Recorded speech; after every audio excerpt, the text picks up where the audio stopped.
In the headlines this morning, over 20,000 Anambra residents benefit from federal government's trade money program.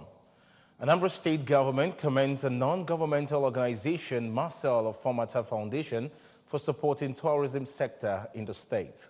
Study shows gender-based violence still on the increase in Nigeria, and the foreign seeing HIV suppression medication that make AIDS untransmittable discovered. I am Ebere Ugunna. Over 20,000 people have benefited from the federal government trader money in Anambra State. The Vice President, Professor Yemi Osibajo, stated this during his official visit to the state. Government House correspondent Ejike Abada tells us more.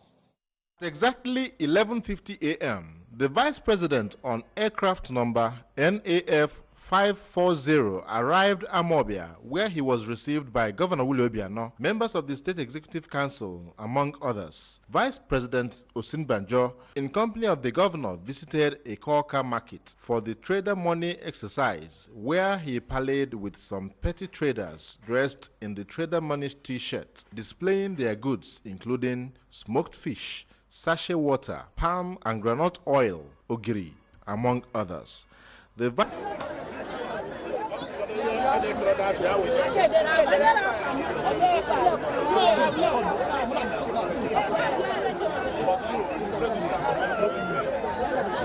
Vice President thereafter proceeded to Onitsha at about 12:10 p.m. At the palace of the traditional ruler of Onitsha, Obi Nnemeka Achebe, Vice President Yemi Osibanjo explained that about 20,000 traders have received the trader money, which he described as a microcredit program of the federal government targeted at small-scale traders to help facilitate their trade.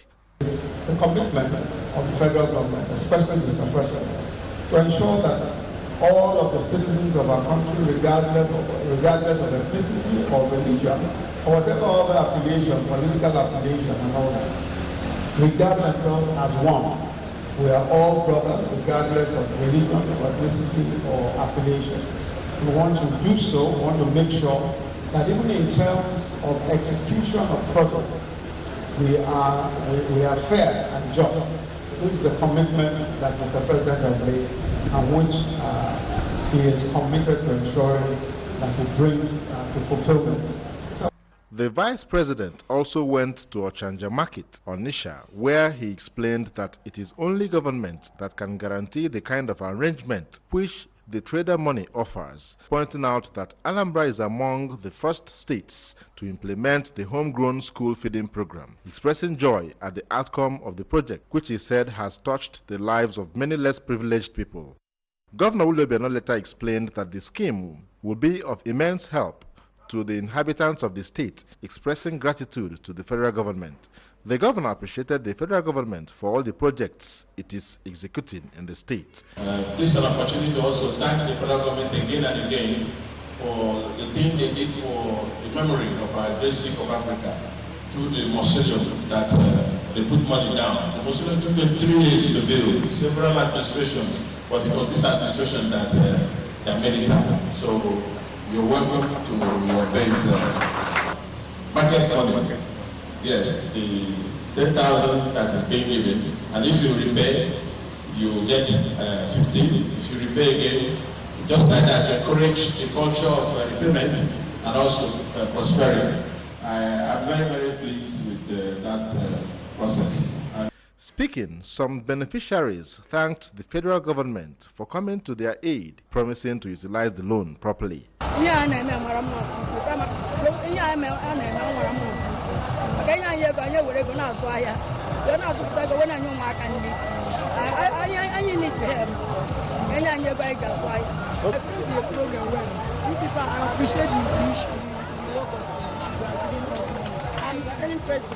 Fresh pepper. How much? 10,000 naira. I appreciate more, so that my market will still increase. Okay. With more space, and my must do well. For the member representing Onitsha North 2 at the State Assembly, Mr. Edi Ibuzo, who applauded the initiative, thanked the federal government for making true its promise. The Vice President later visited the Asaba end of the second Niger Bridge, where work had gone to an appreciable level. Ejike Abana, ABS News. The Anambra State Commissioner for Public Utilities, Honorable Obi Nwankwo, has undertaken the inspection of the 1x7.5 MVA ABS injection substation being installed by the Enugu Electricity Distribution Company, AEDC, ahead of its commencement of operations. We have details. The 7.5 injection substation, when fully installed as expected to happen in few weeks' time, would boost power supply in Okpuno State Secretariat and Ifte circuits to at least 18 hours per day, as explained by the supervisor of the project, Mr. Eji Kokoli. Okpuno Secretariat, Okpuno area, and the Secretariat area, government house, Secretariat and the environment. We also affect Ifte side. So it will boost like 18 hours. The commissioner, who was accompanied to the inspection by the Chief Press Secretary to the Governor, Mr. James Eze, and the Managing Director and Chief Executive Officer of the ABS, Chief Uche Nwora, explained that the project was made possible by the ongoing collaboration between the state government and the AEDC to improve power supply in the state. Expressing his satisfaction with the work and level of progress recorded, Commissioner Nwankwo, who traced the success to December 2018 when the plans to start the project was hatched, said this was in line with the state government's efforts to ensure boost in power supply, thereby increasing business activities in Awka and the environs. So excited, and I'm very happy to commend the EEDC management for keeping to their promise, because we have a very good collaboration, with them, relationship with them. Very happy, and I want to commend them so much for them to have done that, achieved that now. And also they have installed the 1x15 MVA in Agoka too, which is going to boost power supply in Awka up to 18 hours also. The area that the 15 MVA is going to capture in Awka is vast, but in reality what we need in Awka is 2x15 MVA, so we need another one. We are still discussing. The governor has indicated his interest in supporting to buy some of the 15 MVAs.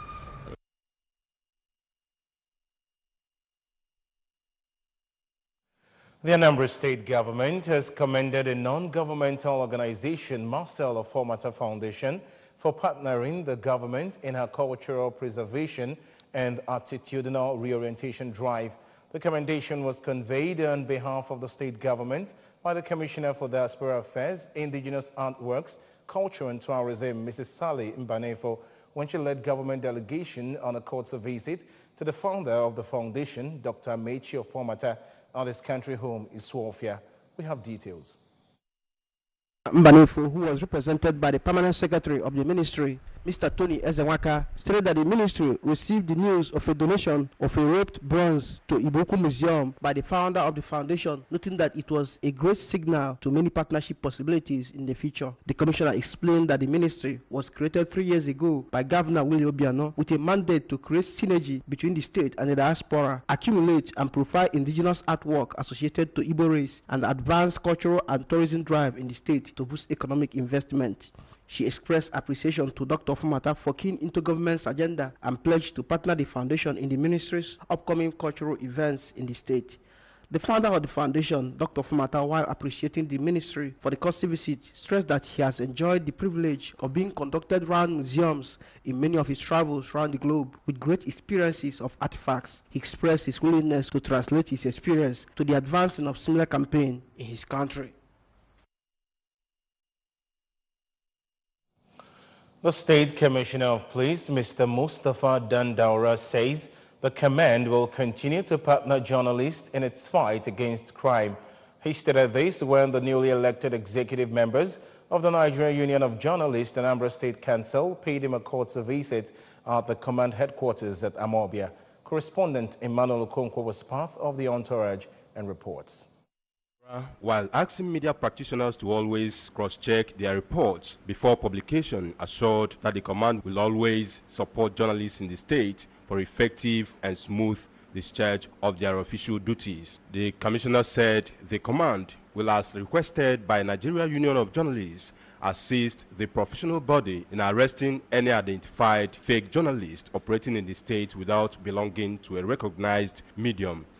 Any journalist who has no media house, print media and electronic media, if he doesn't belong to any one of these, I don't believe he's a genuine journalist. Speaking earlier, the state chairman of the union, Mr. Emma Ifesnachi, commended the Nigeria police for its unrelentless efforts towards ensuring effective protection of lives and property, as well as its cooperation with practicing journalists in the state, calling for its sustenance. We asked for your assistance, and the command was gracious enough to offer us that assistance. And I want to state that the election was peaceful.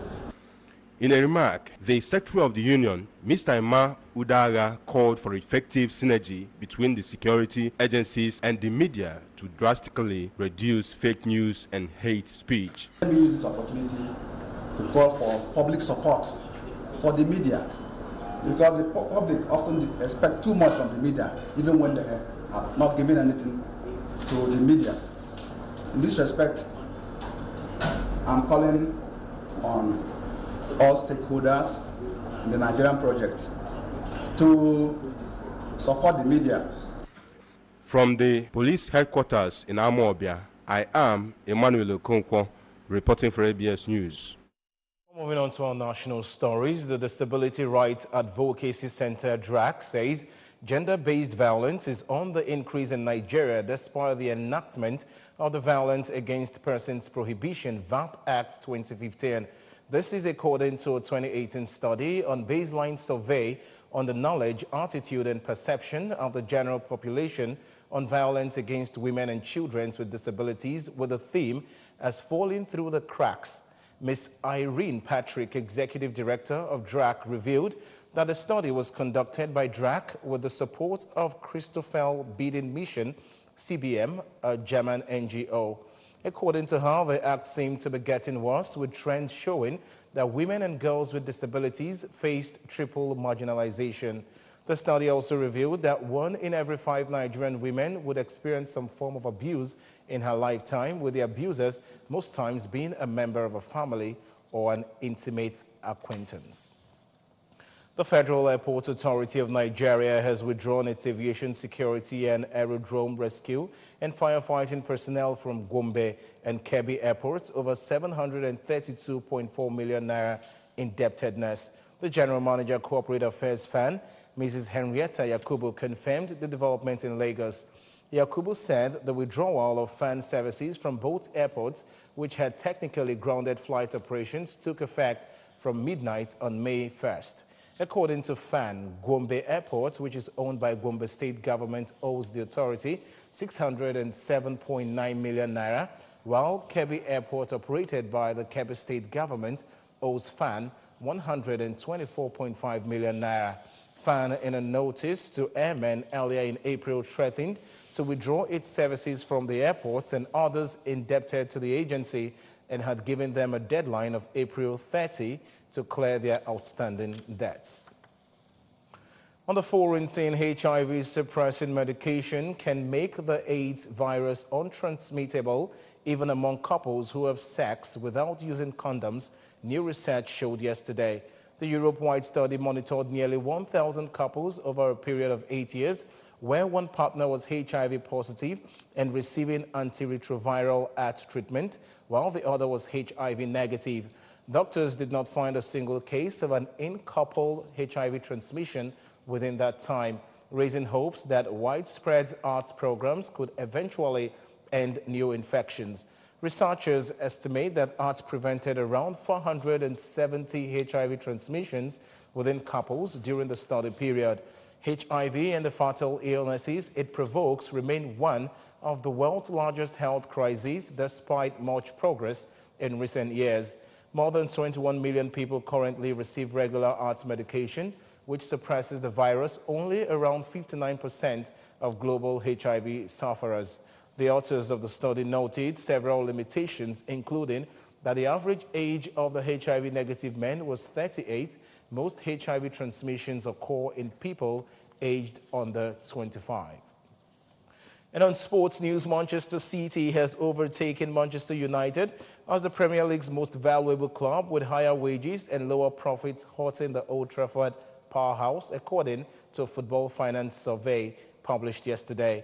Premier League champion City is valued at £2.3 billion in 2017-2018, up by £385 million, according to the study by the University of Liverpool Centre for Sports Business, while United are valued at £2.087 billion, down by £376 million.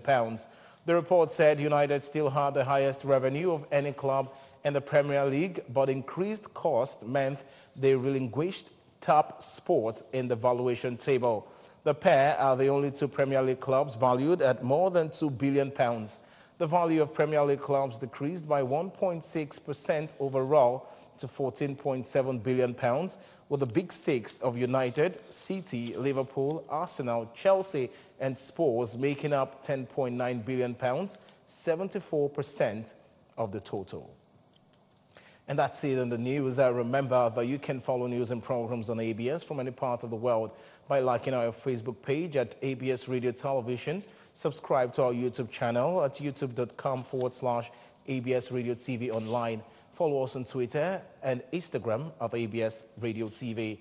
You can also log on to our website at www.absradiotv.com. And just before we go this morning, a quick reminder of our top stories. Over 20,000 Anambra residents have benefited from federal government's trade money program.